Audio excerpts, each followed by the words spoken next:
Hello student, welcome to YouTube study myself Dinesh Yadav. आज की इस वीडियो में यूपी बोर्ड कक्षा 10 के बच्चों का देख सकते हैं प्री बोर्ड परीक्षा 2022 कक्षा 10 विषय यहाँ पे विज्ञान है। देख सकते हैं ये प्री बोर्ड का पेपर है। जितने भी बच्चे बोर्ड एग्जाम 2022 देने वाले हैं और विज्ञान में अच्छा स्कोर करना चाहते हैं तो इस प्री बोर्ड पेपर को एक बार पूरा अच्छे से पढ़ लीजिए, एक एक क्वेश्चन की तैयारी कर लीजिए। आपको मैं बता दूं कि इसमें से देखिए 70 मार्क्स का है ना, 70 मार्क्स में से आप 50 नंबर की तैयारी केवल इस प्री बोर्ड के पेपर से कर सकते हैं। गारंटी है 100%। इसको अच्छे से एक बार देखिए पूरा अंत तक। वीडियो को तुरंत लाइक कर दीजिए। चैनल पर है तो ऐसे ही सभी सब्जेक्ट का मोस्ट इंपॉर्टेंट ऑन साल पेपर, मॉडल पेपर की तैयारी करना चाहते हैं तो सब्सक्राइब कर लीजिए तुरंत और बेल आइकन प्रेस कर लीजिए, कोई भी वीडियो मिस ना हो इसके लिए।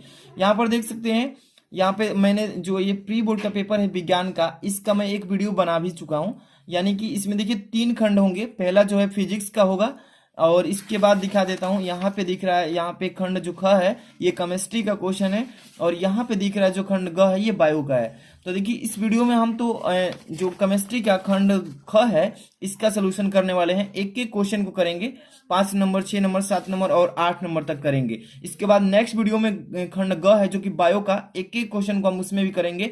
तो इसके लिए पूरा अंत तक बस देखते रहिए। और यहाँ पे देखिए बोर्ड एग्जाम में कैसे कॉपी पे लिखना है और तरीका मालूम होना चाहिए कि सबसे यूनिक हो कॉपी और अच्छा हो, ताकि एक भी नंबर न कटे और अच्छा स्कोर कर सके। तो लास्ट तक बने रहिएगा। देख सकते हैं यहाँ पे खंड जो ख है इसमें केमिस्ट्री का है और 5 नंबर से स्टार्ट होगा। 5 का क ख ग, यानी कि 3 यहाँ पे ऑब्जेक्टिव क्वेश्चन है। इसके बाद यहाँ पे देख सकते हैं थ्योरेटिकल क्वेश्चन मिलेंगे। तो यहाँ पर क नंबर जो ऑप्शन दिख रहा है Zn प्लस CuSO4 रिएक्शन के अप्लाई के बाद मिल रहा है Zn इंटू SO4 प्लस यहाँ पर रहेगा Cu, यानी कि रासायनिक अभिक्रिया किस प्रकार की अभिक्रिया कर रही है। ठीक है, तो देखिए यहाँ पर जो जिंक है ये copper, zinc plus CuSO4 copper sulphate से मिला हुआ है और यहाँ पर रिएक्शन के बाद क्या कर रहा है कि जो जिंक है ये यहाँ पर सल्फेट से अभिक्रिया कर रहा है। मतलब कि अभिक्रिया के बाद आप दोनों को आपस में विस्थापित कर लिया है, यानी कि जिंक और सल्फेट दोनों यहाँ पर विस्थापित हो चुके हैं और यहाँ पे जो कापर है इसको अलग कर दिया है। तो इस तरह का जब रिएक्शन होता है तो यहाँ पे जो अभिक्रिया है जिंक और सल्फेट का विस्थापन हुआ है, तो यहाँ पे जो अभिक्रिया हो रही है यहाँ पे विस्थापन अभिक्रिया कहलाएगी। यहाँ पे बहुत ही इजी क्वेश्चन इस तरीके का पेपर में देता है। ठीक है, अब बहुविकल्पी क्वेश्चन है। यहाँ पर देखिए ख नंबर, जल की कठोरता, ख नंबर ध्यान से देखते चलिए। जल की कठोरता को हटाने के लिए निम्न में से किसका उपयोग किया जाता है। तो देखिए एक एक नंबर की ये क्वेश्चन है बहुविकल्पी। जो जल की कठोरता होती है हार्डनेस, उसको हटाने के लिए किस चीज का उपयोग करेंगे, मतलब कि कौन सा सोडा लगेगा, बेकिंग सोडा या धावन सोडा या व्यंजक चूर्ण या प्लास्टर ऑफ पेरिस। जिस भी बच्चे की तैयारी है कमेंट बॉक्स में बता सकते हैं। देखिए इसका जो राइट ऑप्शन होगा धावन सोडा। देखिए जल की जो हार्डनेस होती है उसको हटाने के लिए धावन सोडा उसमें मिला दिया जाता है तो वो कोमल हो जाता है। तो इसको कैसे लिखना है अभी बहुविकल्पी पूरा कंप्लीट करके अभी बता रहे हैं कॉपी पे। ठीक है, तो अंत तक बस देखते रहिए अच्छे से। और यहाँ पर देखिए ग नंबर, निम्न में से किस यौगिक में, मतलब कह रहा है कि जो नीचे दिया गया है इसमें से किस यौगिक में OH एक क्रियात्मक समूह का कार्य करता है। जैसे ब्यूटेनॉल, यहाँ पे ब्यूटेनॉल, यहाँ पे ब्यूटेनोइक अम्ल, यहाँ पे ब्यूटेनॉल। तो कौन सा ऐसा समूह है जो में OH का जो है हाइड्रोक्साइड यहाँ पे क्रियात्मक समूह का कार्य करेगा। तो यहाँ पे जो बी नंबर दिख रहा है यहाँ पे ब्यूटेनॉल, ये हो जाएगा इसका करेक्ट ऑप्शन। यहाँ पे देखिए अब इसको कैसे कॉपी में लिखना है। जैसे कि यहाँ पे आप खंड ख कर रहे हैं, खंड ख कर रहे हैं ना, तो प्रश्नोत्तर संख्या 5 का क कर रहे हैं, तो यहाँ पे 5 का क, तो यहाँ पे क नहीं डाल करके यहाँ पे 5 केवल लिखेंगे, क्योंकि 5 का क ख इस तरीके से लाइन से लिख देंगे, यहीं पे काम हो जाएगा एक ही में। तो इसमें जो पहला नंबर 5 का क जो था इसमें विस्थापन अभिक्रिया, तो इसको यहाँ पे लिख लेंगे। दूसरा में कौन सा सही है इसमें, तो दिख रहा है इसमें ब्यूटेनॉल, तो यहाँ पे ब्यूटेनॉल, सॉरी यहाँ पे ख नंबर कौन सा है, धावन सोडा, तो यहाँ पर धावन सोडा लिख लेंगे। और धावन सोडा का जो रासायनिक सूत्र होता है Na2 into CO3 plus 10H2O से रिएक्शन के बाद Na2CO3 इंटू 10H2O ये रिएक्शन प्राप्त होता है, जो कि सोडियम कार्बोनेट के रूप में होता है। तो ये मैंने अपने से बनाया है। और यहाँ पर देखिए ये जो इसमें है कह रहा है कि यौगिक जो OH का क्रियात्मक समूह है तो वो ब्यूटेनॉल है, तो यहाँ पे ब्यूटेनॉल लिख देंगे। इस तरीके से केमिस्ट्री का तीनों जो ऑब्जेक्टिव है यहाँ पे लिख लेंगे। इसके बाद आगे का क्वेश्चन देखेंगे, इसमें क्या बोल रहा है 6 नंबर कि रेडॉक्स अभिक्रिया से क्या अभिप्राय है और रासायनिक अभिक्रिया का उदाहरण देकर समझाइए। ये दो दो नंबर के। तो रेडॉक्स अभिक्रिया किसे कहते हैं, अभिप्राय कहता है, तो इसका मतलब समझिए कि वो आपसे डिफिनेशन पूछ रहा है, ठीक है। और इसका एक रासायनिक उदाहरण भी दे दीजिए। तो यहाँ पर देखिए 6 नंबर का क, एक एक क्वेश्चन का यहाँ पे आंसर आपको मिलेगा, बहुत ही अच्छे से समझना है बस। प्रश्नोत्तर संख्या 6 का क करेंगे इस तरीके से। सबसे पहले आप रेडॉक्स अभिक्रिया क्या होती है उसको आप परिभाषित करेंगे। वह रासायनिक अभिक्रिया जिसमें ऑक्सीकरण तथा अपचयन एक साथ होता है। देखिए ध्यान से, मतलब वह रासायनिक अभिक्रिया जिसमें ऑक्सीकरण भी हो और अपचयन दोनों एक साथ हो, तो उसी अभिक्रिया को रेडॉक्स अभिक्रिया कहते हैं। या इसी अभिक्रिया का दूसरा नाम है अपचयन अभिक्रिया, ठीक है। अपचयित हो जाती है, या यानी कि वहां पे क्या हो जाती है, मिल जाती है एक साथ, उसी को रेडॉक्स अभिक्रिया कहते हैं। अब यहाँ पे पूछा है कि इसका एग्जाम्पल भी बताइए, उदाहरण मतलब कि रासायनिक दे करके। तो रासायनिक उदाहरण यहाँ पे दे देंगे, जैसे कि Zn प्लस CuSO4। यहाँ पे अभिक्रिया के बाद ZnSO4 प्लस Cu बना है, यही बना है ना। तो यहाँ पर देखिए क्या कह रहा है, इस रेडॉक्स अभिक्रिया के अकॉर्डिंग इसका एग्जाम्पल समझेंगे। तो Zn जो है यहाँ पे जिंक कार्य कर रहा है, प्लस CuSO4 कॉपर सल्फेट दोनों को मिला करके यहाँ पर देखिए, यहाँ पर अलग कर लिया। जो जिंक है ये किससे अभिक्रिया किया है, ऑक्सीकरण किया है, यानी कि सल्फेट से। तो यहाँ पर देखिए जिंक और यहाँ से सल्फेट दोनों गया है, तो यहाँ से देखिए ऑक्सीकरण हुआ है इसका, जिंक का किसके साथ ऑक्सीकरण किया है, तो सल्फेट के साथ। अब ये जो कॉपर है इसमें से अपचयित हो गया है, यानी कि कॉपर सल्फेट जो एक साथ थे, यहाँ से कॉपर को क्या किया है, अलग कर दिया है, अपचयन हो गया है। तो ऑक्सीकरण से 2 इलेक्ट्रॉन इसमें जिंक में मिले हैं, और यहाँ से देखिए जो सल्फेट था इसमें से दो इलेक्ट्रॉन कॉपर सल्फेट में गए हैं यहाँ से निकल करके। इसी तरीके से आप आसानी से इसका एग्जाम्पल समझ सकते हैं। यहाँ पर देखिए मैं इसको समझा भी दिया हूं कि इस अभिक्रिया में जो जिंक है 2 इलेक्ट्रॉन का त्याग कर रहा है, यहाँ पे क्या कर रहा है, इसको त्याग कर रहा है। और यहाँ पर देखिए जो कॉपर सल्फेट है, यहाँ पर ये कॉपर जो है, ये कॉपर 2 इलेक्ट्रॉन को ग्रहण कर रहा है, यानी कि आवेश को ले रहा है। तो इस तरीके से हो जाएगा इसका एग्जाम्पल। अब आगे क्वेश्चन देखेंगे, यहाँ पे क्या लिखा है, ख नंबर, बेकिंग सोडा बनाने की विधि तथा उपयोग बताइए। बेकिंग सोडा किस विधि से बनाया जाता है और इसका उपयोग कहाँ कहाँ पर होता है, ये बताना है। तो यहाँ पे ख नंबर देखिए, ध्यान से देखते चलिए, एक एक क्वेश्चन आपके लिए इंपॉर्टेंट है फॉर बोर्ड एग्जाम। देखिए प्रश्नोत्तर संख्या 6 नंबर का ख कर रहे हैं। यहाँ पर बेकिंग सोडा बनाने की विधि, बेकिंग सोडा को किस तरीके से बनाया जाता है, ध्यान समझिए कि यह सोडियम का हाइड्रोक्साइड, यह सोडियम हाइड्रोक्साइड के सांद्र विलयन में अधिक मात्रा में कार्बन डाइऑक्साइड यानी कि CO2 प्रवाहित करने पर प्राप्त होता है, जिससे कि हम लोग बेकिंग सोडा की विधि कहते हैं, ठीक है। एक बार फिर से समझिए कि यह सोडियम हाइड्रोक्साइड के सांद्र विलयन में अधिक मात्रा में कार्बन डाइऑक्साइड यानी कि CO2 प्रवाहित करते हैं, उसमें भेजते हैं, तो ये प्राप्त होता है, जिससे हम बेकिंग सोडा बनाने की विधि कहते हैं, ठीक है। अब इसका जैसे कि यहाँ पे एग्जांपल भी दे दिया हूँ कि NaOH प्लस CO से जब रिएक्शन करा रहे हैं तो Na2 into CO3 plus H2 जल प्राप्त होता है, ठीक है। अब यहाँ पे एक एग्जाम्पल दिए हैं यहाँ पर प्राप्त करा करके रिएक्शन में। तो इस तरीके से बेकिंग सोडा बनाने का विधि हो गया। अब कह रहा है इसमें कि इसका उपयोग कहाँ पर होता है, बोला है ना इसमें कि इसका उपयोग कहाँ कहाँ पर होता है। तो यहाँ पर देखिए इसका उपयोग कहाँ कहाँ पर होता है, समझते चलिए, उपयोग यहाँ पर समझ लेंगे। तो देखिए यहाँ पर 3 उपयोग बता देता हूँ। पहला नंबर कि कोल्ड ड्रिंक, जो कोल्ड ड्रिंक होता है, सोडा वाटर होता है, बेकिंग पाउडर जो होता है, तथा दवाओं में उपयोग किया जाता है इसका, ठीक है। अब देखिए इसके बाद जैसे दूसरा नंबर, कच्चे दूध में मिलाने पर दूध देर तक फटता है, मतलब बहुत देर, मतलब बहुत देर के बाद फटता है अगर इसको दूध में मिला दे तो, ठीक है। इसके बाद देखिए 3 नंबर, आग बुझाने के यंत्रों में सोडा अम्ल अग्निशामक की भांति उपयोग किया जाता है। तो आप समझ ही गए होंगे कि इसका उपयोग कहाँ कहाँ पर किया जाता है, और ज्यादा नहीं लिखना है, टू द पॉइंट, जितना क्वेश्चन कह रहा है उतना ही लिखना है। कॉपी भरने से जो है फुल नंबर नहीं मिलता है, टू द पॉइंट लिखिए, जितना क्वेश्चन कह रहा है उतना। यहाँ पर देखिएगा ग नंबर, आधुनिक आवर्त नियम क्या है, यानी कि आधुनिक आवर्त जो नियम है ये क्या है, इसको परिभाषित करना होगा। और आवर्त सारणी के किसी आवर्त में बाएं से जब दाएं जाते हैं तो वहां पे परमाणु की जो रेडियस होती है उसमें क्या परिवर्तन आता है। तो सबसे पहले आप समझिए कि आधुनिक आवर्त नियम क्या है। तो यहाँ पर देखिए 6 नंबर का ग, ध्यान से देखते चलिए एक एक क्वेश्चन।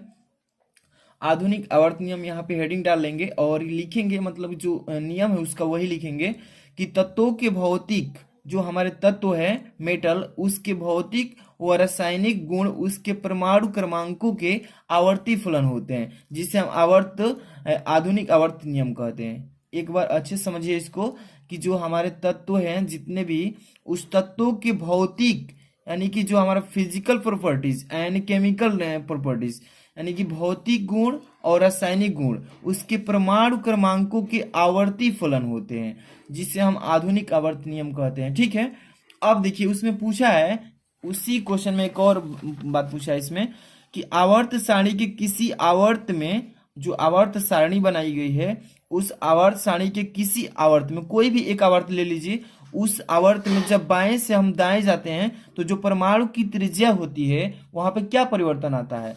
तो यहाँ पर देखिए आवर्त सारणी के किसी भी आवर्त में बाएं से दाएं जाने पर परमाणु की जो त्रिज्या है वो घटने लगती है, वहां पर कम होती जाती है। जब बाएं से दाएं जाते हैं तो घटती है, और जब दाएं से बाएं आते हैं तो वहां पर बढ़ने लगती है। तो ये चीजें आपको क्लियर होना चाहिए। ठीक है, इसके बाद अब आगे चलेंगे।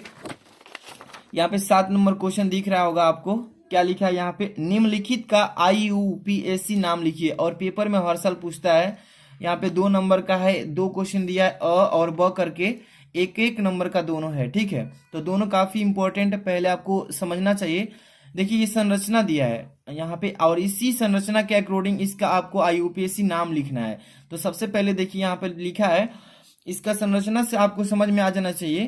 तो पहले नंबर CH3, और यहाँ पे सभी सिंगल बॉन्ड में दिया है। ठीक है, तो CH3 यहाँ पर 3 है, और यहाँ पर देखिए CH2 और सिंगल बॉन्ड के साथ में CH2, और यहाँ पे देखिए COOH दिया है ना। तो इसकी संरचना जो दिया है, सबसे पहले आपको गिनने आना चाहिए कि किधर से गिनते हैं। तो जब देखते हैं कि किधर से जब हम गिनेंगे तो संख्या मतलब कम पड़ेगी। तो सबसे पहले देखिए जब हम इधर से गिनते हैं 1 2 3 4 5, और यहां से गिनेंगे 1 2 3 4 5 इधर से, तो यहां से स्टार्ट करेंगे कार्बन से। ठीक है, तो यहाँ पे 1 हो जाएगा, यहाँ पे 2, यहाँ पे 3 हो जाएगा, यहाँ पे 4, यहाँ पे हो जाएगा 5, यानी कि 5 कार्बन है। और यहाँ पे जो CH3 ऊपर भी है, CH3 नीचे भी है, तो ये कितने स्थान पर आ रहा है, 1 2 3 4वें स्थान पर, तो 4वें नंबर पे है। तो इसको कैसे लिखना है, सबसे पहले यहाँ पे आपको मैं समझा देता हूँ। फिगर ध्यान समझिए, फिगर पर ही आधारित है IUPAC नाम। ठीक है, तो यहाँ पर देखिए सबसे पहले नंबर प्रश्नोत्तर संख्या यहाँ पे लिख लेंगे 7 का क, और यहाँ पे 7 का अ नंबर कर रहे हैं क्योंकि इसमें 2 है ना अब, तो पहले अ का समझ लीजिए। तो यहाँ पर देखिए इधर से गिनिए, कार्बन 1 2 3 4 5 है टोटल, जिधर से कम रहता है उधर ही से गिनते हैं। और यहाँ पे देखिए 1 2 3 4, 4वें नंबर पे CH3 ऊपर सिंगल बॉन्ड के साथ, और CH3 नीचे भी सिंगल बॉन्ड के साथ। तो यहाँ पर 4वें नंबर पर 2 है, तो यहाँ पर 4,4 लिख लेंगे इजिली, इतना आप तो समझ ही पा रहे होंगे। तो यहाँ पर देखिए 4,4, और डाई मेथिल के रूप में काम कर रहा है। यहाँ पे CH3 कि क्या हो जाएगा इसका, डाई मेथिल।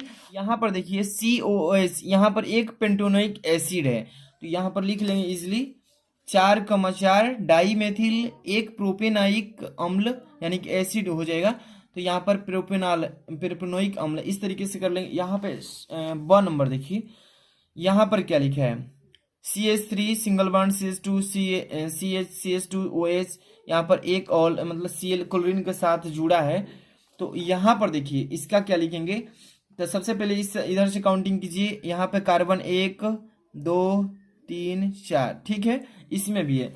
तो यहाँ पर देखिए, यहाँ पर जो क्लोरीन के साथ जुड़ा है, तो 1 नंबर पे यहाँ दूसरे नंबर पे है। तो सबसे पहले 2 क्लोरो लिखेंगे। यहाँ पर कितने क्लोरो है, तो 2 है, यहाँ पर 2 क्लोरो और 1 आल है, इसमें OH है ना, तो 1 आल हो जाएगा। तब से कितने ब्यूट है, तो 1 2 3, यानी कि ब्यूट, यानी यहाँ पर लिख लेंगे सीधे सीधे 2 क्लोरो और 1 आल और ब्यूट हो जाएगा, ये लिख लेंगे इसका IUPAC नाम में। अब अगला क्वेश्चन इसी में देखते हैं, अगला क्या है इसमें, ध्यान से देखते चलिए। अगला क्वेश्चन इसमें क्या कह रहा है कि संक्षारण किसे कहते हैं, और धातुओं की संक्षारण रोकने की 2 विधियां लिखिए, ये भी 2 नंबर का है। तो संक्षारण का मतलब होता है क्या, बहुत ही इजी इसका डिफिनेशन भी है कि किसी मतलब कि तत्व मतलब पदार्थ पर जो जंग लग जाता है वही संक्षारण होता है। तो इसका पहले डिफिनेशन देख लीजिए। देखिए यहाँ पर परिभाषा, यहाँ पर लिखने से पहले प्रश्नोत्तर संख्या 7 का ख कर रहे हैं, यही ना। तो यहाँ पे संक्षरण कर रहे हैं। संक्षरण का पहले डिफिनेशन समझ लिए कि जब कोई धातु जल और वायुमंडल के संपर्क में आने से उसमें नमी, नमी का मतलब होता है मतलब कि उसमें नमी आ जाती है, ठंडापन, और वायुमंडल में उपस्थित ऑक्सीजन के कारण यह धातु ऑक्साइड, हाइड्रो ऑक्साइड आदि में परिवर्तित हो जाती है, यानी कि बदल जाती है, जिससे कि कार्बन पकड़ने लगता है, और उसी को कहते हैं संचरण। इसी घटना को संचरण कहते हैं। बहुत ही इजी है, समझ लीजिए कि जब कोई धातु जल और वायुमंडल के संपर्क में आने लगती है तो उसमें नमी आने लगता है, ठंडपन। तो वायुमंडल में उपस्थित जितने भी ऑक्सीजन है, ऑक्सीजन के कारण यह धातु जो है ऑक्साइड, हाइड्रो ऑक्साइड में आदि में बदलने लगती है, और ये जो बदलने की घटना है यही संचरण कहलाता है। समझ में आ रहा है। अब इसके बाद देखिए पूछ रहा है इसको रोकने की उपाय क्या है, मतलब कि इसको कैसे हम ठीक कर सकते हैं, इसका भी उपाय है, इसको आसानी से ठीक किया जा सकता है। पूछा है ना कि धातुओं की संचरण रोकने की 2 विधियां बताइए, 2 बताना है, विधि बताना है। तो विधि क्या बताना है इसमें, देखिए सबसे पहले नंबर हम यहाँ पे 1 लिख दिए हैं, संचरण रोकने के उपाय। जैसे लोहे में पेंट कर देंगे तो इससे जंग लगना बंद हो जाएगा। जैसे कि मान लीजिए कि लकड़ी होता है, लकड़ी में तो जंग लगता नहीं है, वो खराब होने लगती है, तो उसमें भी पेंट वगैरह कर दिया जाता है। और भी जितने भी, जैसे कि चांदी होता है, और चांदी में नमी आने पर वो कालापन होने लगता है। बहुत सारे ऐसे चीजें हैं जो कि अगर नमी के संपर्क में आए वायुमंडल के, और वायुमंडल में जितने भी जल के शीत नमी होगा तो वहां से जो उसकी पहले की वेशभूषा है वो चेंज होने लगता है, उसके पॉलिश कर दिया जाता है। अगला क्वेश्चन देखिए, इसमें इजी क्वेश्चन यहाँ पर है 8 नंबर। निम्नलिखित पर टिप्पणी लिखना है, इसमें टिप्पणी करना है, इसको परिभाषित कर देना है। अ नंबर, ब नंबर, स नंबर। कार्बनिक यौगिकों में प्रतिस्थापन अभिक्रिया क्या हुआ, और साबुन की सफाई प्रक्रिया क्या है, और समजातीय श्रेणी क्या है। अगर ये नहीं लिखना है आपको, अथवा में भी दिया है यहाँ पे, निम्नलिखित का रासायनिक समीकरण दे दीजिए बस। एथेनॉल सोडियम के साथ अभिक्रिया करता है, ये बताइए। एथिल एल्कोहल को 443 केल्विन ताप पर सांद्र सल्फ्यूरिक अम्ल के साथ गर्म किया जाता है, तब मेथेन को वायु में जलाया जाता है। इसका मतलब यहाँ पे जो आपको इजी लगे ना वो कर सकते हैं। चलिए मैं ऊपर वाला को ही बता देता हूँ कि कार्बनिक यौगिकों में प्रतिस्थापन अभिक्रिया कैसे होती है। तो यहाँ पे 8 नंबर क्वेश्चन कर रहे हैं, ध्यान समझिएगा, 8 नंबर का अ कर रहे हैं, ठीक है, प्रतिस्थापन अभिक्रिया। तो ध्यान समझिए यहाँ पर कि जिस अभिक्रिया में किसी यौगिक के किसी एक परमाणु के स्थान पर दूसरा परमाणु प्रतिस्थापित हो जाता है, यानी कि आ जाता है, उसे प्रतिस्थापन अभिक्रिया कहते हैं। जैसे कि मैं अभी एग्जांपल एक बताया है, अभी वही एग्जांपल इसमें भी काम करेगा प्रतिस्थापन अभिक्रिया में।